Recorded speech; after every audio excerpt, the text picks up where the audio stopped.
குளித்தலை சட்டமன்ற உறுப்பினர் திரு மாணிக்கம் அவர்கள் நம்முடைய மாவட்ட அரசு மருத்துவமனையை மாவட்ட அரசு தலைமை மருத்துவமனையாக தரம் உயர்த்தி அதற்கு 40 கோடி ரூபாய் நிதிகளை மாநில முதலமைச்சர் அவர்கள் வழங்கி அதை நம்ம கொஞ்ச நாளைக்கு முன்னாடி நம்முடைய மருத்துவ மற்றும் மக்கள் நல்வாழ்வுத்துறை அமைச்சர்கள் நேரில் வருகிறது அந்த கட்டடத்தை ஆய்வு செய்து இன்னும் விடுபட்ட பணிகளுக்கு நிதிகள் வேண்டும் என்று சொன்னவுடன் முதலமைச்சருடைய கவனத்திற்கு சென்று அந்த நிதிகளையும் நாம் பெற்றுத் தருகிறோம் என்ற உறுதியை சொல்லியிருக்கிறோம்.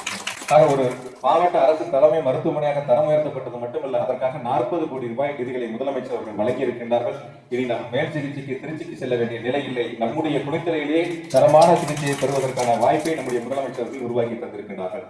அதே போல ரத்னகிரீஸ்வரர் கோயிலுக்கு ரோப்கார் வசதி, அதே போல சார் பதிவாளர் அலுவலகத்துக்கு கட்டிடம், புதிய தீயணைப்பு நிலையம், புதிய காவல் நிலையங்கள், 10 புதிய பாலங்கள், மினி விளையாட்டரங்கம், நம்முடைய பேருந்து நிலையத்தினுடைய விரிவாக்க பணிகள், புதிய மின்மயானம், அதே போல அரசு கலைக்கல்லூரிக்கு 3.5 கோடி ரூபாய் மதிப்பீட்டிலே புதிய கட்டிடங்கள், அதே போல கோயிலுக்கான திருப்பணிகள், இப்படி தொடர்ச்சியா இதுவரை சுதந்திரம் பெற்ற காலம் முதல் இல்லாத அளவிற்கு இந்த 4 ஆண்டுகளில் குளித்தலை தொகுதியில் 30 நியாய விலைக்கடைகள் திறக்கப்பட்டு அந்தந்த பகுதியிலே மக்கள் எளிதில் பொருட்களை வாங்குவதற்கான வாய்ப்பை முதலமைச்சர்கள் உருவாக்கி தந்திருக்கின்றார்கள். 2 தொடக்க வேளாண்மை கூட்டுறவு வங்கி நம்முடைய குளித்தலை தொகுதியிலே புதிதாக திறக்கப்பட்டு மக்களுடைய பயன்பாட்டிற்கு கொண்டு வரப்பட்டிருக்கின்றன.